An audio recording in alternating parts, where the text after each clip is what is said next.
정치하는 사람들이 최소한의 양심이 있어야지. 취약계층을 도우려고 하는 이 수레바퀴를 국회가 붙잡고 늘어지고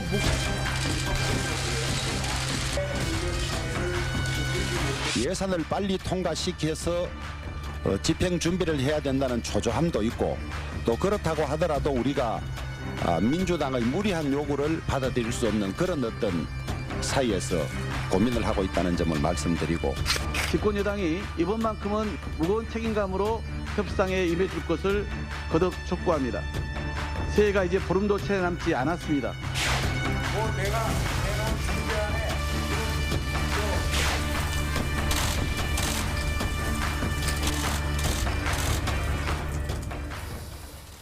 네, 북한이 오늘 동해상으로 또다시 탄도미사일을 발사해서 그 의도가 지금 주목이 되고 있습니다. 내년도 예산안 처리를 놓고도 지금 여야 접점을 찾지 못하고 있는데요. 자, 모두 전문가와 또 정치권 쟁점들 전문가와 함께 이야기 나눠보도록 하겠습니다. 네, 송국건 영남일보 본부장, 김병민 국민의힘 비상대책위원, 최창결 용인대 특임교수, 박성민 전 청와대 청년비서관 모셨습니다. 안녕하세요. 네, 안녕하세요. 네, 주제 바로 보시죠. 자, 먼저 이제 북한 관련 소식부터 빠르게 먼저 짚어보도록 하겠습니다. 오늘 북한이 동해상으로 또다시 탄도미사일 2발을 발사를 했습니다.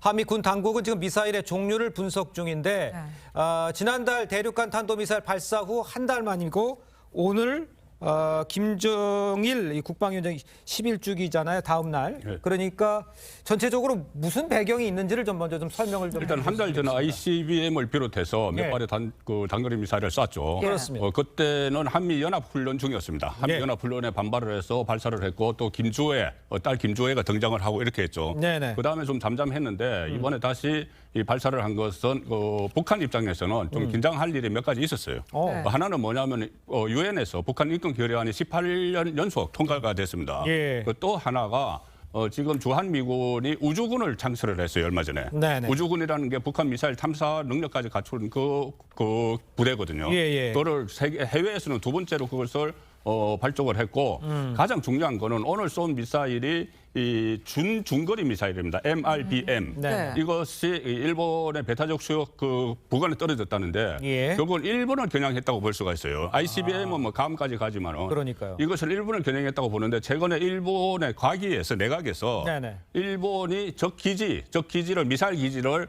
타격할 수 있는 반격할 수 있는 그런 조항을 새로 신설을 했습니다. 그렇죠. 그것을 예. 만들었어요. 새 규정을 만들었습니다. 예. 그래서 중국과 일본이 상당히 반발을 했었죠. 그렇죠. 그래서 아마 이것을 직접적으로 겨냥을 해서 일본을 겨냥해서 이번엔 발사를 한 것 아닌가 그렇게 분석이 되죠. 그렇군요. 지금 말씀하신 것처럼 중거리 탄도미사일로 특히 고체 연료를 사용한 것으로 좀 가능성이 큰 것으로 보이는데 네. 이 고체 연료가 어느 정도 의미가 있는 건지 또 일본을 만약에 겨냥한 거라면 또 어떻게 보세요? 이번 행보는? 저는 뭐 이쪽에 이제 전문가는 아닙니다만 네네. 액체를 사용하는 것과 고체를 사용하는 게 다르다고 그래요. 그렇죠. 고체 연료를 사용하면 이제 그 발사 시점이라든지 발사 장소를 특정하기가 대단히 어려운 모양이더라고요. 예. 그래서 북한으로서는 이 고체 연료를 이게 만약 사용한 거라면 예. 이 한미 당국이 이제 방어하기가 요격하기가 상당히 어렵다. 뭐 이런 의미가 있는 것 같아요. 네. 상당히 액체 연료를 사용할 때보다 고체 연료를 사용한다는 것은 일단 예. 공격 능력이 향상됐다. 뭐 그렇게 볼 수 있을 것 같긴 합니다. 알겠습니다. 일단 일본 정부에서는 북탄도미사일 2발 발사에 대해서 절대 용납할 수 없다 이렇게 밝힌 상황이고요. 여야든 한 목소리로 북탄도미사일 발사에 규탄한다, 대화에 나서야 된다 이렇게 밝혔다는 말씀까지 좀 드리도록 하고 저희는 다음 주제로 넘어가 보도록 하겠습니다. 자, 내년도 예산안 처리를 놓고 여야 접점을 찾지 못하고 있는 가운데 국민의힘은 민주당이 포퓰리즘 정책을 예산을 쓰자고 한다는 입장입니다. 그리고 민주당은 국민의힘이 시간을 끌고 있다 이렇게 비판하고 있습니다. 여야 입장부터 들어보도록 하겠습니다. 오로지 이 국가 건전 재정, 나라 미래를 걱정하는 생각에 이렇게 허리띠를 졸라매고 재정을 줄이고 있는데, 민주당은 지난 5년간 방만 재정에 대한 반성이나 사과는커녕 또다시 자신들이 하고 싶은 포퓰리즘 정책에 많은 예산을 쓰자고 하고 있습니다. 여당은 지금까지도 용산 눈치만 보며 시간 끌기에 급급합니다. 여야 협치로 예산안을 처리하는 것보다 대통령의 독선과 아집을 지키는 것이 정녕 더 중요합니까? 예산안 처리가 늦어질수록 국민 고통과 민생의 어려움만 가중될 뿐입니다. 자, 이 예산안과 관련해서 먼저 김병민 위원장께 여쭤봐야 될 것 같아요. 자, 예. 쟁점은 핵심 쟁점 두 가지 같아요. 법인세, 경찰국 예산안. 요거에 대해서 국민의힘의 입장을 좀 정리해 주십시오. 지금 상황에서. 예, 뭐 경찰국은 예산이 거의 얼마 되지 않습니다. 네. 그러니까 대통령이 시행령을 통해서 충분하게 정부 조직 일부 대통령의 권한으로 움직일 수 있는 내용임에도 불구하고 네. 예산안을 통해서 이것을 발목 잡게 하는 것은 결국 원칙에 맞지 않는다. 민주당 입장에서는 예비비를 통해서 쓰면 되지 않느냐 이렇게 얘기를 하고 있습니다만 그러니까요. 그러한 내용들을 원칙에 입각해서 하는 부분들을 어긋나게 되는 현재 상황에 대해서 비판하고 있는 목소리들이 크기 때문에 네. 구태여 얼마 되지 않는 예산을 이렇게 할 필요가 있겠는가라고 하는 쟁점이어서 이 부분은 민주당이 구태여 발목 잡게 나서지 않아도 충분하다 이런 생각이 들고요. 예. 핵심적인 내용은 결국 법인세 문제 아니겠습니까? 정권이 교체가 됐습니다. 그리고 결국 예산을 편성하고 집행하는 건 정부의 몫이 될 수밖에 없죠.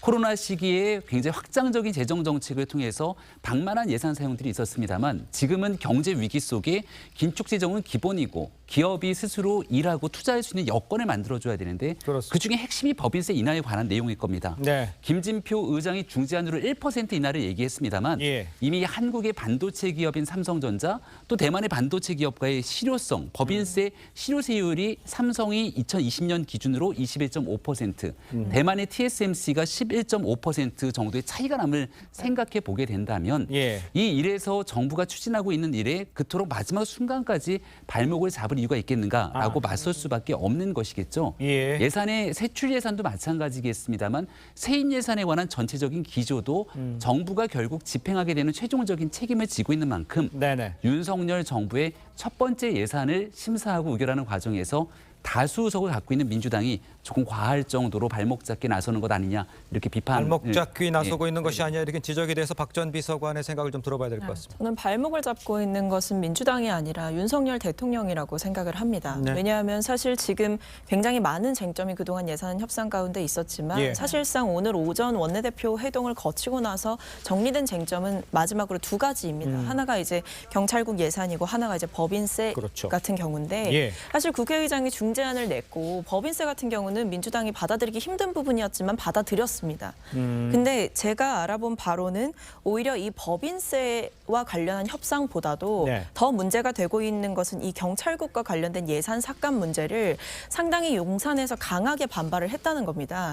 왜냐하면 아무래도 이 경찰국과 인사정보관리단이라는 이 직제 자체가 네네. 새 정부 들어서 시행령으로 마련된 정책인 만큼 그 직제인 만큼 윤석열 대통령 입장에서는 본 예산을 통해서 정상적으로 운영을 하고 싶다라는 입장이 있었던 것으로 보여요. 예. 그러다 보니까 지금 국회의장의 어떻게 보면 이 중재안은 네네. 한편으로는 민주당의 협조를 이끌어내는 것이고 한편으로는 국민의힘이 협조를 해줘야만 협상이 타결될 수 있는 상황인데 예. 지금 국민의힘에서도 사실 아까 김병민 위원장님께서 말씀해 주셨지만 경찰국 예산이 그렇게 액수 자체가 크지 않은 상황에서 예. 이렇게까지 반대를 하는 이유는 결국에 윤석열 대통령의 의중이 강하게 반영됐기 때문에 여야 원내대표가 결단할 수 있고 협상할 수 있는 정치적인 공간이 허용되기보다 지금 여당이 너무 대통령의 의중에만 지금 신경을 쓰고 있는 것이 아니냐라는 비판을 할 수밖에 없습니다. 알겠습니다. 네, 일단 쉽지 않아 보이네요. 2014년에 네. 국회 선진화법이 시행된 이후 예산안 처리가 가장 늦어지고 있는 건데요. 네. 여야는 지금 비공개 회동을 하고 있는 것으로 그렇습니다. 전해집니다. 저희 양측 패널도 굉장히 지금 팽팽하거든요. 그러니까요. 이런 분위기 속에서 합의점 찾을 수 있을까요? 찾아야 되는데 찾기가 어려워졌죠. 지금 네. 두 분이 말씀하셨지만 한쪽은 이것이 대통령의 의중 때문에 안 되고 있는 것이다. 금액이 작은데. 네. 그런데 민주당은 왜 금액이 작은데 이걸 통과를 안 시켜주느냐. 이렇게 될 수가 있죠. 네. 그 이유가 이거 그 경찰국뿐이 아니고 법무부 인사정보관리단도 있습니다. 인사정보관리단이 인사검증 대통령의 앞으로 인사를 할 때 인사검증을 해야 될 기구예요. 네. 그런데 거기에 대해서 예비비로 예산을 해준다는 것은 예. 이것을 그 합법적이라고 인정을 안 하는 겁니다. 네. 그런데 실제로는 지금 경찰국도 그렇고 인사정보관리단도 출범을 했죠. 예산이 들어서 출범을 했어요. 네네. 출범을 해서 나가고 있는 걸 그것을 본 예산 얼마 되지 않는 걸 하지 않고 예비비로 쓰라 이렇게 하는 것은 결국은 국가기관으로 인정을 안 하겠다는 뜻이 되기 때문에 네네. 윤석열 대통령으로서는 상당히 받아들이기 어려운 그런 상황이 돼 있는 거죠. 그렇군요. 그리고 또 이 뭐 법인세도 1% 하지만 지금 정부안은 3%니까 네. 그 괴리가 많이 있습니다. 예. 그리고 국민의힘이 한번 1% 내지 2%까지는 할 수 있다고 했어요. 그러니까 지금 2% 정도에서 이 절충점을 찾을 수가 있는데 예. 인사정보관리단과 경찰국 문제가 먼저 해결이 돼야지 이것이 되는 것이지 지금 벌써 12월 2일 그 법정 시한 끝났죠. 예. 그다음에 12월 9일 사상 처음으로 정기국회 안에 못했죠. 못했죠. 그 김준표 의장이 1차 시한 제시한 15일도 못했죠. 다시 또 19일로 했습니다. 그러니까요. 예. 이 상황으로 가면 결국 그 연말까지 가서 뭐 준예산 이야기가 나올 수밖에 없는 예. 그런 상황인데 서로 책임을 미루고 있으니 이게 타결이 어려운데 네. 아마 다른 현안 뭐 국정조사나 이런 것과 연계가 돼서 네. 불충이 될 가능성은 저는 있다고 봅니다. 송국근 본부장님이 이제 준 예산 언급도 해주셨습니다만 최 교수님 보시기에 뭐 대통령실은 그렇게까지 할 뭐 각오도 있다 뭐 이런 얘기도 합니다만 지금 만나고는 있어요. 계속 만나고는 있는 것 같은데 그때 가능성은 있어 보십니까? 협상에 타결이 될 가능성. 그렇다고 12월 말일을 넘는다면은 2013년도에 이제 그런 일이 한번 있었어요. 1월 1일 날 통과 전형이 있는데 그 준예산으로 가는 건데 준예산은 그런 예가 없었어요. 국회의 존재 이유라는 게 여러 가지 이유가 있겠습니다만 특히 정기국회라는 건 예산국회예요. 네. 예산국회는 우리 송국권 본부장이 잘 말씀하신 것처럼 지금 12월 2일 날 헌법 법률에 규정된 날짜 어겼죠. 정기국회 폐에 어겼죠. 계속 어기고 있단 말이죠. 네. 지금 이제 예비비 문제인데 그건 이 민주당이 어차피 그 출범을 했잖아요. 그건 예비비로 하지 말고 예. 금액도 얼마 안 되니까 통 크게 좀 이제 본예산에 반영시키고. 그런데 이 법인세 문제는요. 지금 이제 김병민 위원장 말씀처럼 정부 입장은 그러한데 또 관점을 달리 보면은 낙수 효과라는 측면 같은 게 좀 있어요. 낙수 효과가 별로 없다라는 게 또 입증된 면도 있거든요. 네. 다시 말하면 해외 기업을 유치하는 건 의미가 있겠으나 네. 이제 이 법인세 그렇겠죠. 대충 낮추는 말이죠. 예.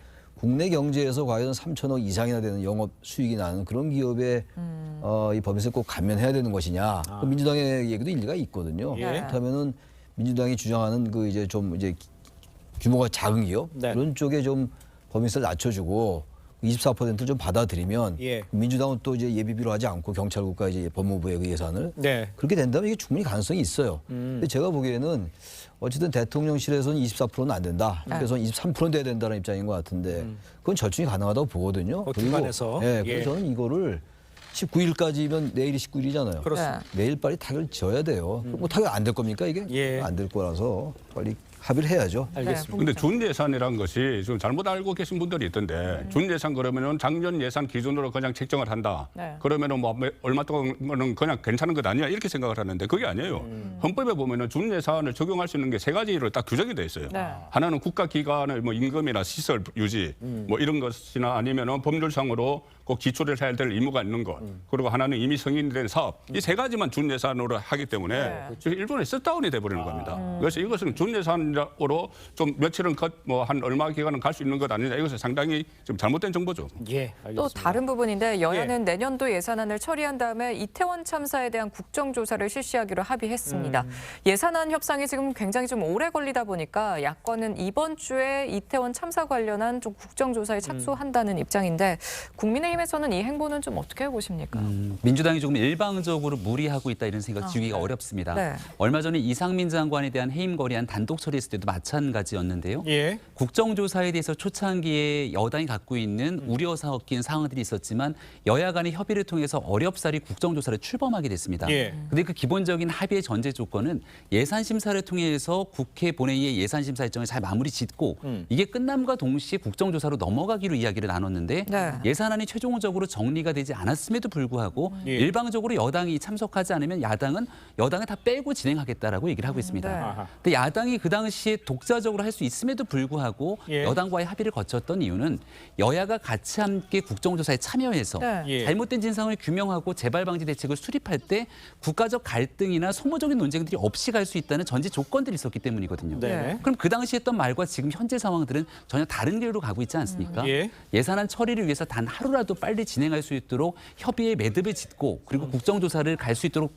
노력을 해야 되는데 네. 지금 하고 있는 일들을 보면 예산은 예산대로 정부 발목을 잡고 네. 국정조사는 정쟁으로 이용하려고 하는 것 아니냐 이런 비판의 의구심을 피해가기는 어렵다고 생각합니다. 박성민 청비서관의 이야기를 들어봐야 될 것 같습니다.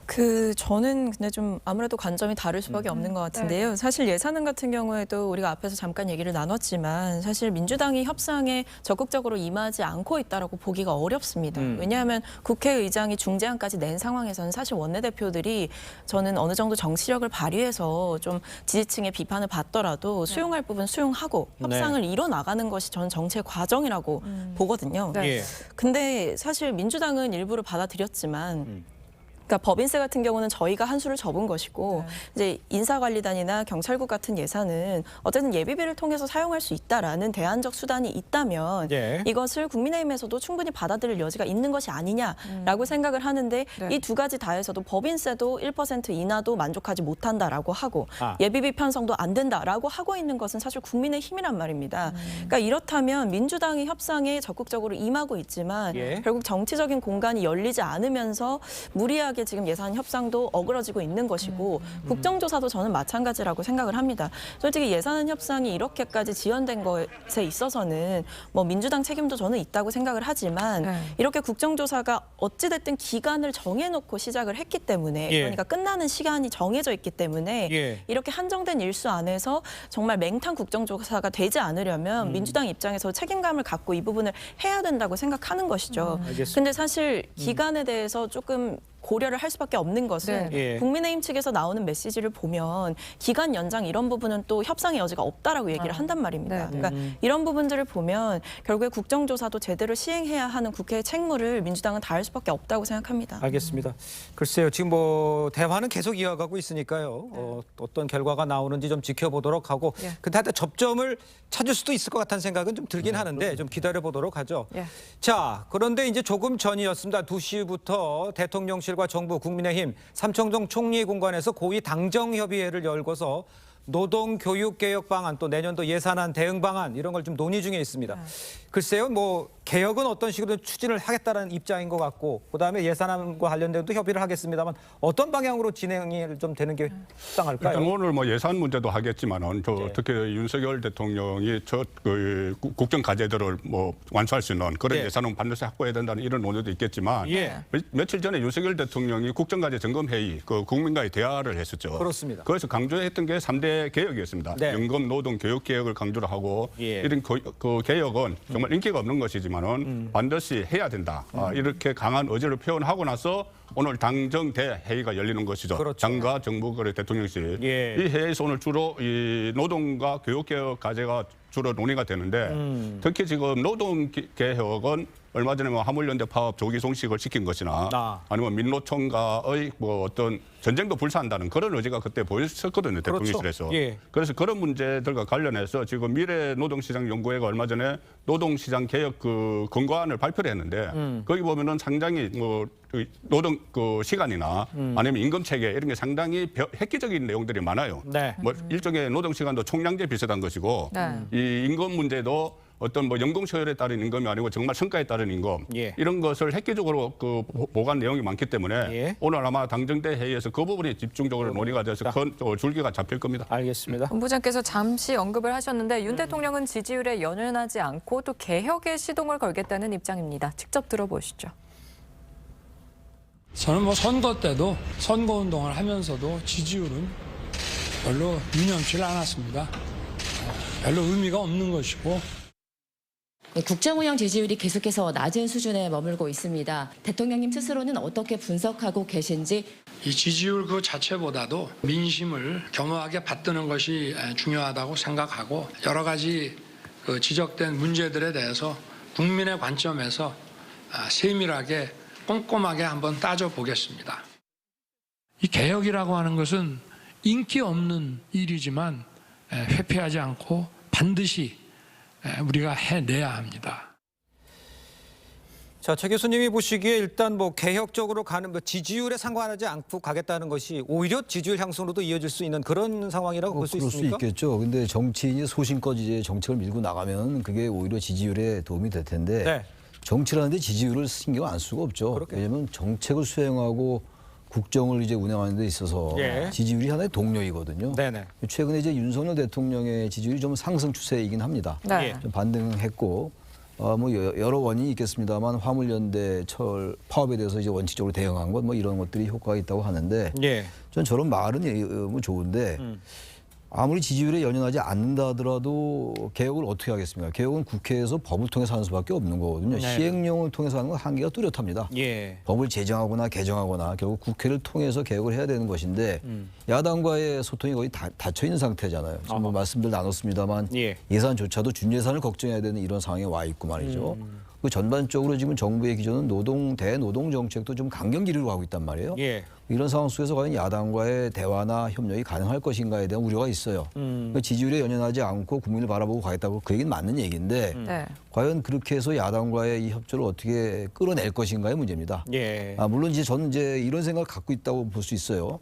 제 추론이긴 합니다만 총선이 내년 후년이란 말이죠. 그렇죠. 후년인데 그럼 지금 이 상황 속에서 어차피 야당의 협조를 이끌어내기가 어렵다. 네. 그렇다면 지금 이제 원칙대로 가고 그런 다음에 후년 총선에서 이겨서 과반을 확보한 다음에 개혁 정책을 밀고 나가겠다. 아직 시간이 있죠. 예. 그때가 돼도. 근데 그것도 이제 제가 볼 때는 여권으로서 뭐 김병기 위원장 여기 나와 있습니다만 여권이 볼 때 우려해야 될 부분이 그럼 이렇게 계속 야당과의 소통이 안 된 상태에서 과연 총선에서 여러 가지 변수가 있겠습니다만 네. 후년 총선에서 과연 과반을 획득할 수 있을까 여권이. 그럼 우려도 해야 된다는 거거든요. 네. 그래서 원칙대로 밀고 나가되 어쨌든 야당과의 부단한 소통을 필요해요. 그건 반드시 필요합니다. 네. 야당이 아무리 발목 잡기라고 한다 하더라도 야당 없이 어떻게 이제 그렇죠. 정치를 합니까? 저는 그 부분은 알겠습니다. 조금 국정 운영 기조를 좀 바꾸는 게 그게 현 여권에게도 유리하지 않을까라는 생각이 듭니다. 네. 자, 저희는 다음 주제로 넘어가 보도록 하겠습니다. 네, 대장동 의혹 사건의 핵심인 화천대유 대주주 김만배 씨의 측근 2명이 엊그제 밤에 이제 구속이 됐습니다. 최근 대장동 수사팀이 청구한 영장들이 이제 계속 발부가 되고 있는 상황인데 네. 이 이유를 무엇이라고 일단 평가를 해야 될까요? 일단 뭐 김용 씨나 정진상 씨에 대한 뭐 압수수색 영장이나 구속영장이 거의 100% 다 발부가 되고 있죠. 예. 제가 찾아보니까 작년 기준으로 구속영장 발부율은 82%입니다. 네. 그리고 압수수색 영장 발부율은 91%예요. 그 높기는 하지만 이번에는 압수수색 영장, 구속영장 전부 다 거의 다 100% 발부가 되는데 이 이유는 아마 검찰에서 지금 대장동 수사팀이 전면 교체가 됐습니다. 문재인 정부 때에 수사했던 팀에서부터 그 지문 교체가 돼서 새로운 팀이 들어갔고 또 과거에 뭐 특수통이라고 하는 그 검찰 수사를 잘한다고 그 평가가 나 있는 검사들이 이번에 투입이 됐어요. 예. 투입이 됐고 거기다가 기존에 그 문재인 정부 때 검찰이 했던 자료들도 확보를 하고 있고 또 일정 부분 여러 가지 그 다른 곳에서도 많이 자료를 받았기 때문에 예. 영장 자체가 탄탄하기 때문에 영장 탄탄하기 때문에 구속영장이나 압수수색영장 발부율이 높은 것 아니냐 그렇게 볼 수가 있는 거죠. 알겠습니다. 지금 김만배 씨는 일반 병실에서 치료를 받고 있는 것으로 전해지는데 예. 두 사람의 구속으로 좀 압박을 느낀 김만배 씨가 지금 입을 열 가능성도 일부 있다 이런 분석도 나오거든요. 네, 그 두 사람 중에 우리가 오토마이맨으로 잘 알려지는 최우양 씨 같은 경우가 김만배 씨와 개인적으로 가까운 인사지만 화천대유에서도 주요한 직책을 맡고 있었고 이름은 거명하시면 안 되고요. 네, 최씨로 최씨로 하겠습니다. 예. 또 쌍방울에서도 굉장히 중요한 직책, 전직 임원을 맡았던 인사이기 때문에 예. 그 안에서 이른바 대장동에서 있었던 돈들이 은닉자금으로 흘러들어가고 그 은닉자금이 어떤 방식으로 쓰였는지가 핵심적인 쟁점일 것 같습니다. 네. 근데 그 내용들에서 강제 수사에 대한 구속까지 진행이 됐던 상황이니 여기서 아무리 김만배 씨가 입을 열지 않고 가만히 있더라도 네. 해당 관계자들이 있는 그대로의 진실들을 하나둘씩 얘기하기 시작한다면 아니면 관련된 돈의 흐름들은 입과 관계없이 진실들이 규명될 수밖에 없는 것 아니겠습니까? 네네. 근데 그런 방식으로서 김만배 씨에 대한 압박들이 훨씬 더 심해질 수밖에 없겠다 생각이 되는데요. 예. 기존에 있었던 유동규 씨 그리고 남욱 변호사를 비롯한 대장동의 일당들이 거의 같은 메시지를 내고 있는 상황에서 네. 예. 김만배 씨마저 이 대장동 사업에 관한 정관계 로비 등 그 이상으로 이어질 수 있는 이재명 대표의 연관성들이 이야기하기 시작한다면 사건의 결이 완전히 달라지게 되는 터라 이 내용들이 굉장히 주목될 수밖에 없다고 생각합니다. 알겠습니다. 네. 자, 이런 상황에 이제 김만배 씨가 입을 열지 않는 이유, 은닉 재산을 염두하고 있다는 이 분석도 나오는데 조응천 민주당 의원의 목소리를 한번 들어보고 이야기를 이어가겠습니다. 김만배는 왜 남욱 유동규와는 다른 진술을 하고 저렇게 끝까지 버티고 있는가? 지금 이 재판이 끝나고 뭐 형을 살 게 있으면 살고 나오면 어쨌든 수천억에 달하는 그런 돈이 재산이 남아 있다. 그 돈만 지키면 된다. 그렇죠. 라는 게 있기 때문에 검찰은 그렇다면 당신 사법 절차가 다 끝나면 땡전 한 푼 안 남게 해주겠다. 알거지를 만들어주겠다. 라는 그런 시그널. 거기에 대해서 김만배 씨는 고심을 하다가 네, 일단 조사는 진행 중이고 예. 또 여러 추정들이 지금 계속해서 나오는 건데요. 검찰은 김만배 씨가 대장동 사업으로 거둔 수익을 범죄 수익으로 간주하면서 이 환수에 적극적으로 나서고 있습니다. 네. 일단 김만배 씨 입장에 큰 영향을 줄 변수로 좀 꼽히고 있어요, 이게. 그러니까 지금 이제 그 남욱 변호사나 유동규 전 본부장은 이제 적극적으로 진술을 하고 있는데 네. 김만배 씨는 얘기를 안 하고 있단 말이에요. 예. 약간 조홍천 의원 얘기도 나왔습니다만 저 부분이 변수가 될 수 있을 것 같아요.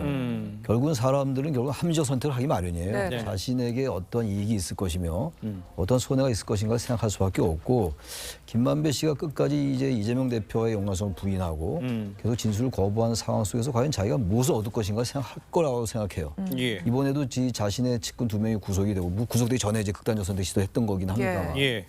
그런 상황 속에서 상당히 압박을 느꼈던 것 같고 문제 이제 우리가 죄수의 딜레마라는 게 있잖아요. 여러 죄수들을 이제 가둬놓고 각자의 말을 시키면은 저쪽에서 진실을 말하고 자기가 허위를 말하면 자기가 손해 보는 걸 우리가 죄수의 딜레마라고 그럽니다. 네. 네, 네. 그러니까 지금 그런 상황까지 좀 오고 있는 게 아닌가 생각이 들어요. 그러니까 김만배로서는 지금 자기가 계속 이렇게 진술을 거부하고 이제 이재명 대표에게 불리한 진술을 안 함으로써 이득이 된다고 생각할지 모르겠으나 그게 점점 그렇지 않다는 상황이 되면은 예. 전 그 부분이 바로 극단적 선택을 시도했던 하나의 그 요인이 아니었는가 생각을 하는데 네네. 그렇게 된다면 상황이 바뀔 수도 있어요. 지금 이재명 대표에게 특히 이제 물증이 없다라는 건데 네. 그렇죠. 그래서 공소장에도 공모관계가 적시되지 않았다는 거 아닙니까? 예. 정진상 실장과 전 실장과 정치적 동지관계만 이제 명시가 된 건데 네네. 만약에 물증이 정확한 게 없다 하더라도 그런 진술이 일치한다면 대단히 구체성이 있게 일치된다면 저는 검찰 수사가 의외로 상당히 그 이재명 대표에게 수사의 칼날이 빨리 갈 수 있다라고 알겠습니다. 생각을 합니다. 이 부분도 한번 좀 여쭤봐야 될 것 같은데 이제 구속된 김 씨와 최 씨, 이재명 대표의 변호사비 대납 의혹에 연루된 이 쌍방울 그룹의 연관성 여부 규명할 수 있는지 여기도 좀 주목이 된 것 같습니다. 이 부분에 대해서는 우리 박 비서관께서는 어떻게 생각하십니까? 그러니까 뭐 아직은 뭐 정확하게 알 수 있는 사안은 없겠습니다만 어찌됐든 최측근들이 지금 구속이 된 상태죠. 김만배 씨. 그다음에 예. 그분들 중에는 앞서 언급해 주셨지만 쌍방울 그룹과의 관련성이 그러니까요. 있는 사람이기 예. 때문에 예. 사실 이재명 대표와 관련된 여러 가지 사법적인 의혹들 중에서 법조 일각에서는 굉장히 좀 관심을 두고 지켜봐야 될 사안은 사실 다른 것보다도 변호사비 대납 의혹이다라는 얘기가 좀 있었습니다. 네네. 그렇기 때문에 지금 김만배 씨와 이재명 대표의 연관성을 추적하고 있는 검찰 입장에서는 이재명 대표의 이런 사법적인 리스크를 연결고리를 조금 더 강화해 줄 수 있는 어떻게 보면 하나의 증거이자 증인으로서 사용될 수도 있겠다라는 생각은 드는데요. 네네. 뭐 앞으로 조금 더 지켜보셔야 되겠지만 예. 이재명 대표 입장에서는 이런 변호사비 대납 의혹과 관련해서 계속해서 이어지고 있는 이 법정 공방에서 이런 김만배 씨의 최측근 같은 분들 그리고 예. 김만배 씨가 입을 열 거냐 말 거냐 이런 부분들에 따라서 밝혀질 수 있는 관계성이나 사건이 있을 것으로 보입니다. 저기 김병민 최고위원께 이렇게 여쭤볼게요. 지금 상황에서 보면 모두가 얘기하는 게 좀 언급한 나온 게 이재명 대표로 가는 마지막 물증이 없다. 이런 얘기들만 계속 하고 있는 상황인데 지금 주변 인물에 대해서 구속영장을 청구하든가 또 헬멧을 쓴 사람이라든가 다 글쎄요. 뭐 객관적으로 봤을 때는 그 주변까지는 다 연결이 된 게 아닌가 하는 의혹을 할 수밖에 없는 상황이에요. 네. 그걸 어떻게 이해해야 될까요? 그러니까 지금 현재 이재명 대표는 끊임없이 아니다라고 얘기를 하고 있습니다만 이미 정진상 실장, 이재명 대표와 이른바 정치적 동지관계로 규명될 수 있는 정진상 실장이 구속됨으로 인해서 관련된 내용들에 대한 연결성을 부인하기는 상당히 어려워진 것 같습니다. 예. 근데 우리가 보고 있는 이재명 대표를 사법 리스크다 이렇게 언급하게 되는 이유는 대장동권 한 건만이 아니라 변호사비 대납 의혹에 관련된 쌍방울권, 또 쌍방울권은 아태협과 같이 연결돼서 대북으로 불법 송금을 하게 됐던 혐의, 네. 이게 이재명 지사 대표가 경기지사 있을 때 일어났던 일 아니겠습니까? 네네. 관련된 무수히 많은 일들에 대한 연결고리들이 이곳저곳에서 교집합으로 나타나게 됩니다. 그러니까 검찰이 수사를 하게 되는 내용 속에서도 일정 부분 속도를 내기 한계가 있을 수밖에 없는 건데 예. 그 내용들이 순차적으로 정리 조정이 좀 되면서 결과적으로는 이재명 대표가 결국 법정으로 나타날 수밖에 없지 않겠느냐는 게 많은 전문가들의 분석인 것 같고요. 네네. 지금 이 순간에도 오토바이 그 남자는 구속이 돼 있지만 쌍방울의 핵심적인 고리 쌍방울 전 대표는 아직도 해외에서 유유자적 은닉하고 있는 상황 아니겠습니까? 그러니까요. 그런 인물들까지 최종적으로 검거가 돼서 대한민국으로 들어오게 된다면 예. 그들이 쏟아내는 말에 따라서 지금은 유동규 전 본부장, 남욱 변호사, 이런 사람들은 다 얘기를 하고 있는데 이제 입을 열지 않고 있는 김만배 씨가 어떤 얘기를 하게 될지 또 만약 쌍방울의 핵심적인 인사들까지 나서서 입을 열게 된다면 굉장히 파장이 훨씬 더 커질 수밖에 없지 않나 저렇게 생각합니다. 알겠습니다. 네, 또 이런 가운데 지난 대통령 선거에서 8억 원이 넘는 불법 선거 자금을 받은 혐의로 재판에 넘겨진 김용 전 민주연구원 부원장의 재판이 이번 주에 처음 열립니다. 네. 가장 큰 쟁점 뭐가 될까요? 아무래도 지금 이 8억 4,700만 원이죠. 네. 8억 4,700만 원이 그러니까는 작년에 대선 후보 경선 때 민주당 경선 무렵에 20억 원을 요구를 해서 네. 8억 4,700만 원이 건네갔다는 건데 이 조달자가 남욱 변호사고 네. 전달자가 정민용 변호사 유동규 씨입니다. 네. 그리고 그것을 수혜자가 지금 김용, 네. 그다음 수혜자가 이재명 대표 이렇게 돼 있는데 네. 김용 씨 앞에서 딱 끊어졌어요. 김용 씨가 묵비권을 행사를 하고 있기 때문에 예. 그러니까는 돈을 만들었다는 사람과 전달했다는 사람은 있는데 이 받았다는 사람이 묵비권을 행사를 하니까 네. 그다음에 이재명 대표로 가지를 못하는 이 상황이죠. 자, 그래서 이 재판에서 그러면은 이 상황으로 계속 갈 텐데 그 남욱 변호사는 돈을 만들었다고 계속 이야기를 하고 있고 예. 그리고 그 유동규 씨는 전달을 했다고 하고 있는데 그럼 이제 물증이 그전에 뭐 물증이 몇 가지 나왔지만은 다 부인을 하고 있죠. 어떤 뭐 돈을 넣었던 뭐 상자라든가 가방이라든가 네. 또 아니면 돈을 갖다 줬던 뭐 아파트 이런 이야기가 계속 나왔지만은 그것을 법원이 어떻게 받아들일지 검찰에서는 그런 혐의로 기소를 했는데 법원이 그것들을 물증으로 받아들여 줄지 여기에 따라서 달렸는데 만약에 이것이 그 사실로 재판에서 드러난다면 민주당 안에 상당히 분란이 일어날 수가 있어요.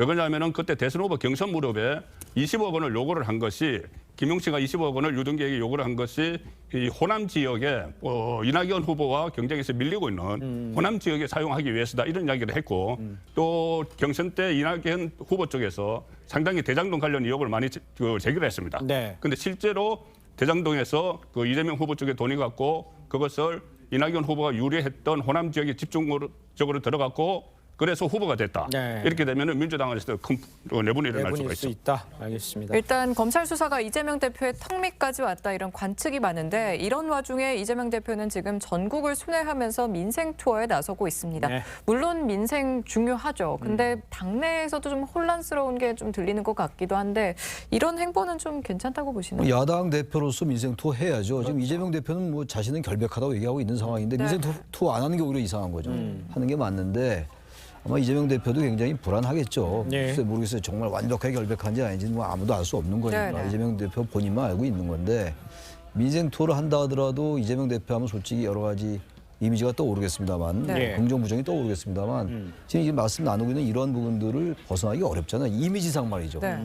그렇다면 민생 투어라는 게 얼마나 큰 효과를 얻을 수 있을지 지금 아까 말씀처럼 지금 당장이야 뭐 총선이 많이 남았으니까 그리고 이재명 대표에게 이제 그 조여질 수 있는 그런 사법 리스크라는 게 어떻게 될지 모르겠습니다만 당내 많은 의원들이 굉장히 힘들지 않겠는가라는 생각을 하는 것 같아요. 서른 의원이라든지 이원욱 의원이라든지 이런 말을 하고 있잖아요. 지금. 그렇죠. 바로 그런 점에서 이재명 대표의 민생 투어라는 게 어느 일반 야당 대표의 민생 투어와는 좀 달리 보이는 건 사실입니다. 알겠습니다. 자, 이런 상황에서 이제 검찰의 수사가 이재명 대표 턱밑까지 왔다 관측 나오고 있는데 이 대표는 힘든 것은 사실이다 이런 입장을 밝혔습니다. 직접 좀 들어보도록 하겠습니다. 정치 검사들의 왜곡 및 조작 수사에 이루 말할 수 없이 힘들 텐데 어떻게 이겨내고 있나요? 시민사회운동하면서 제가 기득권자들하고 워낙 세게 싸웠기 때문에 뭐 구속된 일도 있고 또 수배된 일도 있고 그래서 전과자가 됐습니다만 시장이 된 이후에 공직 생활에서도 일상적으로 당해오던 일입니다. 최근에는 대한민국 검찰이 모두 달려들고 있는 것 같아요. 제 주변에 온갖 걸 다 압수수색하고 있습니다. 아직은 견딜만 합니다. 그러나 뭐 힘든 건 사실이죠. 네, 민주당 내에서도 그런데 엇갈린 목소리들이 나오는데요. 김만배 씨의 극단적 선택 시도를 언급하면서 이 대표가 당대표를 일단 내려놓으라 이런 목소리도 나오고 있습니다. 당내 분위기는 지금 어떨까요? 좀 사람마다 생각은 다 다른 거겠지만 검찰의 수사가 분명 무리한 부분이 있다라고 생각하시는 분들도 있어요. 예. 하지만 분명한 것은 사실 이 대표와 관련된 사법적인 의혹 때문에 민주당이 민생 아젠다나 이런 부분에서 전혀 힘을 얻지 못하고 있다. 그리고 또는 윤석열 정부가 제대로 하지 못하고 있는 부분, 그리고 국민의힘의 실정이나 이런 부분들에서 민주당이 원래라면 얻었어야 할 점수를 그만큼 못 얻고 있는 것이 아니냐라는 아쉬움 섞인 목소리는 분명히 있다고 저는 알고 있습니다. 네네. 그리고 아무래도 그 최근에 이슈가 있었던 이제 최측근들, 그러니까 이재명 대표의 최측근들이 연달아 구속이 되는 사안이 있었기 때문에 네. 그 부분과 관련해서 이제 당의 대변인이나 이런 분들이 입장을 설명하거나 이런 것에 대해서 당내 분들이 좀 비판적인 시각이 있었거든요. 그러니까 네네. 이게 어느 정도 좀 분리를 할 수 있도록 당대표가 조금 리더십을 가지고 원칙을 천명해줘야 될 필요가 있는데 네. 사실상 그것에 대한 입장이 명백하게 나온 바가 없었기 때문에 이제 검찰의 수사가 무리하다라는 공감대는 있지만 당이 어느 정도까지 이것을 대응할 것이고 어떻게 분리해서 이 사안을 가져갈 것이냐에 대한 네. 전략이 보이지 않아서 조금 답답함을 말씀하시는 분들은 있는 것 같습니다. 예. 네. 박성민 그 위원장께서의 생각은 어떻습니까? 분리해서 생각해야 된다는 의견도 있다는데 본인 생각은 어떠세요? 저는 그렇게 생각합니다. 분리해서 해야 네. 된다. 저는 그러면 당당히 그동안에도- 검찰 단독으로 나가서 내려놓고 가서 해서 본인이 무죄를 증명하고 돌아오라 이런 뜻입니까? 아니 뭐 대표직을 내려놓는 것까지는 저는 조금 무리한 주장이다라고 생각은 하는데요. 예. 왜냐하면 사실 아직 뭐 증거라든지 구체적인 혐의가 제대로 입증되었다고 볼 만한 사실이 없지 않습니까? 예. 뭐 공모관계의 적시를 검찰에서 못한 부분이나 이런 분들을 봤을 때 유죄라고 확신할 수 있는 상황이 아니기 때문에 예. 제가 말씀드리는 이 분리 대응이라는 것은 네. 이제 최측근들의 수사나 이재명 대표와 관련된 수사에 대해서 그러니까 특히 측근이 구속되거나 이랬을 때 네. 그들의 수사가 부당성이 있다라고 하는 것은 예. 그분들이 개인적으로 변호인을 통해서 입장을 내야 되는 것이지 네. 당 차원의 공적인 권력을 가진 분들이 입장을 내는 것이 부적절했다라고 하는 말씀을 드린 겁니다. 알겠습니다. 네. 자, 이런 상황이 이제 박지원 전 국가정보원장의 더불어민주당 복당이 보류가 됐습니다. 민주당은 어제 최고위원회에서 박 전 원장의 복당 문제를 논의를 했지만 일단은 보류했습니다. 정청래 최고위원이 반대한 것으로 알려져 있어요. 최 교수님께서는 이 상황에 대해서는 글쎄요, 이유를 어떻게 해봐야 되고 복당 궁극적으로 이루어질까요? 네, 박지원 전 국가정보원장을 지금 역임한 분이잖아요. 예. 전 국가정보원장인데 박지원 전 원장이 이제 언론도 많이 이제 나오시잖아요. 네. 논평도 나오고 이제 평론도 많이 하시는데 민주당으로서는 아마 좀 부담이 될 수 있다고 저는 생각합니다. 왜냐면 박지원 전 원장이 지금 그 서해 공무원 피격 사건 이것과 관련해서 소환도 되고 이랬었잖아요. 예. 네. 뭐 앞으로 이제 검찰 수사가 그쪽으로 계속 될 텐데 박지원 전 국가정보원장이 어쨌든 그 당시에 핵심 부서에 있었기 때문에 장이었기 때문에 네. 아마 그런 것들에 대한 부담 때문에 아마 복당이 불허된 것이 아닌가라는 생각이 들어요. 일단 아마 그래서 민주당으로서도 뭐 정치 탄압이다 그리고 지난 정권과의 뭐 이제 신구 권력과의 충돌이다 이렇게 보고 있습니다만 네. 기본적으로 상당히 이 부분에 대해서도 상당히 신경을 쓰지 않는가 그런 것들의 반영이 바로 박지원 전 원장의 복당 불허가 아니겠는가 이렇게 생각합니다. 알겠습니다. 네. 자, 저희는 다음 주제로 좀 넘어가 보도록 하겠습니다. 네, 국민의힘은 내일 비대위 회의를 열고 전당대회 룰을 논의를 합니다. 당 비대위 100% 당원 투표로 당대표를 뽑기로 잠정 결론을 내렸다. 이렇게 지금 전해지고 있습니다. 일단 어떤 배경이 이런 게 있는 건지를 먼저 김병민 최고위원 설명해 주시죠. 네, 먼저 잠정적인 결론을 내렸다고 하는데 지금 현재 상황은 이 국민의힘 전당대회에 대한 룰을 두고 여러 의견들이 경청하고 있고 네. 당내에 있는 구성원들 중에 상당 부분이 이런 의견들이 정해지고 있기 때문에 100%로. 네, 100% 당원 투표에 대해서 여론들이 좀 깊이 수렴되고 있다로 보시면 좋을 것 같다는 생각이고요. 예. 월요일, 목요일에 당은 비상대책위원회 이 지도부 회의가 있는데 네. 이번 주에는 정진석 위원장 이 비상대책위원들에게 언급했던 것처럼 조금 더 빠르게 속도감 있게 이 전당대회 룰에 대한 정리를 다 끝내야만 우리가 예를 들어 한 3월 정도의 전당대회를 치러지게 된다면 올해 안에 정리될 수 있는 부분들을 다 끝내놓을 필요들이 있는 것이거든요. 네. 그런 측면에서 우리 당의 당 대표를 뽑게 되는 이 룰에 관한 부분 당원들에게 더 많은 투표권을 주겠다라는 것이고요. 예. 여론조사에 대한 이제 신빙성 문제, 신뢰성 문제들이 계속 거듭되고 있는 상황 속에서 여기에 대한 불신 또 그리고 현재 당원들이 근 80만에 달할 정도의 당원 숫자가 늘어났던 측면이 있어서 그렇죠. 여기에 대한 휴대전화 모바일로 당원들이 직접 선택을 하게 되면 오히려 더 민주적으로 그 투표에 당원들의 표심이 직접적으로 연결될 수 있다. 이런 여러 가지 의중들로 아마 최종적인 비상대책위원회의 결정들이 이제 곧 임박한 것이 아닌가 생각합니다. 그렇군요. 사실 어제 나온 저희 패널도 그렇고 일부 반대 목소리는 좀 있거든요. 이게 100% 당원 투표가 되면 또 당에 대한 대통령의 영향력이 커지는 구도가 되기 때문에 당권 주자들의 좀 윤심 경쟁 이게 좀 심화되지 않을까 걱정도 있어요. 어떻게 이것이 보세요? 처음에 지금 그 시작이 된 것이 결국은 유승민 전 의원이 이 일반 국민 여론조사에서 압도적으로 이기고 있고 예. 반면에 그 국민의힘 지지층에서는 또 좀 떨어지는 상황이고 하니 네. 유승민 전 의원이 계속 그 윤석열 대통령에 대해서 비판적인 입장이어서 그 유승민 방지법 아니냐 이런 이야기가 더 나왔죠. 그렇죠. 자, 그런데 그렇다면 실제로 100%로 하면은 정말 그 친윤 쪽으로 그러면 책임 당원 친윤이 덩치게 되느냐, 네. 책임 당원이 친윤이냐, 이 문제는 아닐 수 있다. 좀 아닐 수가 있어요. 그럴 수 있죠. 왜 그러냐면은 지금 말씀하신 대로 그때 작년에 그 이준석 대표를 선출할 때 예. 당원 수가 한 30만 가까이 되는데 지금 79만입니다. 예. 그리고 지금 전당대학도 또 모집을 하니까 100만이 되는데 여기 보면은 비윤 쪽이 또 많이 들어가 있어요. 연령별로 보면은 2030이 한 18%고 예. 40대까지 하면 30%예요. 그런데 이 젊은 층은 그때 이준석 대표 시절에 또 입당을 한 사람이 많다는 거죠. 아하. 그렇기 때문에 굳이 이거 100%를 하는 게 꼭 유리하기만 한 것이냐, 이 문제는 내부에서 좀 분석이 좀 엇갈려 나오는데 예. 어쨌든 지금 상황에서는 그 친윤 쪽에서는 예. 유승민 전 의원이 대표가 되는 것을 어떻게 해서도 막아야 되기 때문에 그런 것이 이 룰을 있습니다. 거치고 있는 거죠. 그렇군요. 좀 어느 정도 불확실한 측면은 있지만 예. 유리하다고 판단을 해서 룰을 거치고 있는 거예요. 그러면 김병민 의원님께서 보시기에 방금 전에 언급을 해줬습니다만 2030이 꼭 이준석 전 대표를 통해서 입당을 했다지만 굳이 또 이준석 편을 든다 이렇게는 볼 수 없는 거 아니에요? 2030의 표심은 어떻게 이해해야 되는 꼭 겁니까? 이준석 대표 때문에 입당했다고 보기가 굉장히 그렇죠? 어렵죠. 왜냐하면 당원들이 늘어나기 때문에 결정적인 이유는 윤석열 대통령이 후보 시절 그 당시 국민의힘으로 입당하면서부터 작년도 여름에 대거 국민의힘의 숫자들이 늘어났고요. 예. 그 다음 대통령 선거의 경선 과정들이 있었기 때문에 네. 각자의 입당 그리고 그 다음 올해 있었던 지방선거에서는 또 지방선거 경선 과정을 앞두고 네. 여러 지방에 있는 후보들까지 이 입당에 대한 과정들이 많이 있었습니다. 앞서 설명드린 것처럼 예전에는 체육관 전당대회처럼 이 누군가의 조직적인 선택에 따라서 전당대회에 대한 영향력이 있었다면 네. 지금은 모든 당원들한테 휴대전화로 직접 선거를 하기 때문에 여기에 대한 표심이 어디로 흔들릴지 그리고 당협위원장이나 국회의원이 당원들에게 아무리 이야기를 한다 하더라도 네. 정치적인 관심이 굉장히 높아져서 스스로 보고 판단하고 어떤 당대표가 됐을 때 다음 총선에서 제일 유리할지를 보고 판단하거든요. 사람에 대한 유불리를 보고 결정하기는 굉장히 어려운 거라 이렇게 제도가 바뀌고 나서 결과들이 나왔을 때도 아마 상당히 흥미로운 내용들로 이어질 거라고 저는 생각합니다. 알겠습니다. 자, 정치권 소식은 여기까지입니다. 네 분과 인사 나누겠습니다. 고맙습니다. 감사합니다. 감사합니다. 감사합니다.